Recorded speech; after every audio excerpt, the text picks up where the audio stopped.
আপনারা দেখছেন দৈনিক সন্ধান নিউজ। তিয়াশার জন্মদিন উপলক্ষে রক্তদান উৎসব। একমাত্র কন্যার জন্মদিন উপলক্ষে পরিবারের উদ্যোগে রক্তদান উৎসব অনুষ্ঠিত হল মেদিনীপুর শহরে। জন্মদিন পালনের চিরাচরিত রীতিতে না গিয়ে একটু ব্যতিক্রমীভাবে পালিত হল জন্মদিনের উৎসব। জন্মদিন উপলক্ষে আয়োজিত হল রক্তদান উৎসব। পশ্চিম মেদিনীপুর জেলার মেদিনীপুর শহরের নবীনাবাগ মীরবাজারের এলাকার বাসিন্দা কুইকোটা জিএসএফ প্রাথমিক বিদ্যালয়ের প্রধান শিক্ষক শ্যামাপদ পানিগ্রাহী ও গৃহবধূ মনিকা পানিগ্রাহীর একমাত্র কন্যা তিয়াশার জন্মদিন ছিল। 22 বছর পূর্ণ করে 23-এ পা রাখল তিয়াশা।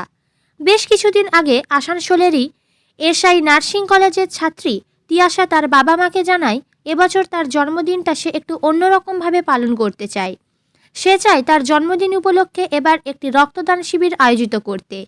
মেয়ের এহেন ইচ্ছায় সম্মতি দেন তিয়াশার বাবা মা। বাবা মার পাশাপাশি তিয়াশা পাশে পেয়ে যান তার বন্ধুবান্ধব ও আত্মীয় স্বজনদের। সেই মতো শুরু হয় প্রস্তুতি। এই কাজে সাহায্যের হাত বাড়িয়ে দেন মেদিনীপুর জেলা ভলেন্টারি ব্লাড ডোনার ফোরাম। পরিকল্পনা মতো শনিবার নবীনাবাগ মীরবাজারের অবসর উদ্যান সেবা কেন্দ্রে রক্তদান উৎসব অনুষ্ঠিত হয়। শিবিরে রক্তদানে এগিয়ে আসেন তিয়াশার বন্ধুবান্ধব, আত্মীয় স্বজন, পাড়া প্রতিবেশী ও পানিগ্রাহী পরিবারের শুভানুধ্যায়ীরা। শিবিরে 8 জন মহিলা সহ মোট 37 জন রক্তদান করেন।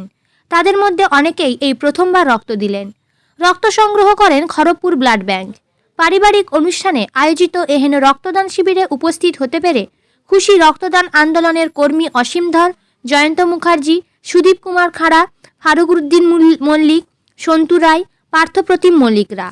ব্লাড ডোনার্স ফোরামের সভাপতি অসীম ধর পানিগ্রাহী পরিবারের এই ধরনের উদ্যোগকে স্বাগত জানিয়ে বলেন, আমরা চাই এই ধরনের পারিবারিক উৎসবে আরও বেশি বেশি করে রক্তদান শিবির অনুষ্ঠিত হোক। নার্সিংয়ের ছাত্রী তিয়াশা বলেন, নিজের জন্মদিনে রক্তদান শিবির আয়োজনে আমি খুশি। এই শিবির থেকে সংগৃহীত রক্তের সংকট কিছুটা হলেও মেটাতে পারলে আমি খুশি হব। শিবির সুষ্ঠুভাবে সম্পন্ন হওয়ায় তিয়াশার বাবা মা, শ্যামাপ্রদ পানিগ্রাহী ও মনিকা পানিগ্রাহী সমস্ত রক্তদাতা সহ শিবির আয়োজনে সাহায্যকারী সবাইকে ধন্যবাদ জানিয়েছেন। পাশাপাশি তারা জানান, একমাত্র কন্যার ইচ্ছাকে গুরুত্ব দিয়ে রক্তদান শিবির আয়োজনের মাধ্যমে কিছুটা হলেও মানব সেবার কাজ করতে পেরে তারা খুশি। তারা আরও বলেন, সবার সহযোগিতা নিয়ে তারা প্রতি বছর এই ধরনের শিবির আয়োজনের চেষ্টা করবেন। শ্যামাপদবাবু, এই রক্তদান শিবির কি কারণে হঠাৎ করে এই আয়োজন? মেয়ের আমার এটা 22তম জন্মদিন।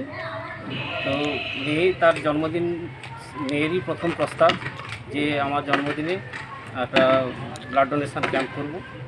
তো ও আমাদের মা বাবাকেও জানালে আমরা সেটাকে গুরুত্ব দিয়ে ভাবি এবং সাপোর্ট করি যে নিশ্চিত একটা ভালো উদ্যোগ, তুমি এগিয়ে যাও, আমরা আছি তোমার পাশে।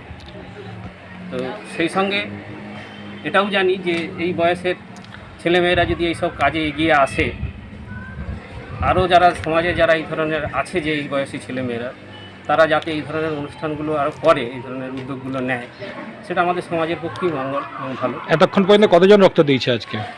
আমরা আপাতত এখন 35 জনের মতো কমপ্লিট হয়ে গেছে। আর এই রক্তদান শিবিরকে তিয়াশা কেমন লাগছে আজকে? সব বন্ধু বান্ধবরা অনেকে এসছে এবং আত্মীয়রা রক্ত দিচ্ছে। খুব ভালো লাগছে। মানে আমি ভেবেছিলাম যে প্রতি বছর তো আমার জন্মদিন হয় যে বাড়িতে গেস্ট আসলো, খাওয়া দাওয়া হলো, গিফট নেওয়া হলো, তো সেটা শুধুমাত্র নিজেদের মধ্যেই সীমাবদ্ধ রয়ে গেল। কিন্তু মানে ভালো কিছু বা সমাজের জন্য হেলদি কিছু করা হলো না। তো হেলদি কিছু করার এই আইডিয়াটা মানে অ্যাকচুয়ালি আমার মনে হলো একটা টাইম, কারণ আমি নিজে একটা ক্যান্সারের পেশেন্ট। তো যখন আমি দেখি যে মানে কতটা ব্লাডের অভাব এখনকার সিচুয়েশনে, তো তখন মনে হয় যে আমার পক্ষে ছোটোখাটো, মানে আমি তো একটা স্টুডেন্ট, তো আমার পক্ষে ছোটোখাটোভাবে এই ব্লাড ডোনেশন ক্যাম্পটাই অ্যারেঞ্জ করা সম্ভব। এর থেকে বড় কিছু করা হয়তো এখন পসিবল না আমার পক্ষে। তো আমি চেষ্টা করব ভবিষ্যতে আরও বড় কিছু করার বা আরও ক্যাম্পটাকে আরও বড় করার। মানে শুধুমাত্র সবটা ভালোভাবে মানে হচ্ছে বা আমি আজকে এতটা সাকসেসফুল হতে পারলাম যে আমাদের ক্যাম্পে যে 35+ ডোনার, তো এতে আমি খুব খুব খুশি আজকে। কি মনে হচ্ছে মেয়ের এই জন্মদিনে ক্যাম্প করে সব আত্মীয় বন্ধু বান্ধব অনেকেই এসছেন, মেয়ের বন্ধুরা এসছে, আপনাদের পরিচিতরা এসছে? মনে হচ্ছে তো বিরাট কিছু একটা পাওয়া। কারণ ওই আমার মেয়ে বললো আমার মেয়ে ক্যান্সার, থাইরয়েড ক্যান্সারে আক্রান্ত। তো আজ থেকে 1.5 বছর আগে যখন আমি জানতে পারলাম মেয়ের একমাত্র মেয়ে আমার ক্যান্সারে আক্রান্ত, তো আমার মানে পায়ের তলার মাটি ছিল না, কারণ ওকে নিয়েই আমি তো একজন গৃহবধূ, অন্য কোনো বাইরের জগৎ ছিল না। তো ওকে নিয়ে আমার সারাদিন কাটতো। সেই আশা যখন এইরকমভাবে ইয়ে হলো যে মেয়ে আমার ক্যান্সার আক্রান্ত, সত্যি আমার মানে কিছুই মনে হলো আর নেই আমার। তারপর সব মেয়ে সার্জারি হলো, রেডিয়েশন হলো, 1.5 বছর হয়ে গেল। তো মেয়ে নিজেই এখন বলে মা আমি সুস্থ, আমার কোনো রোগ নেই।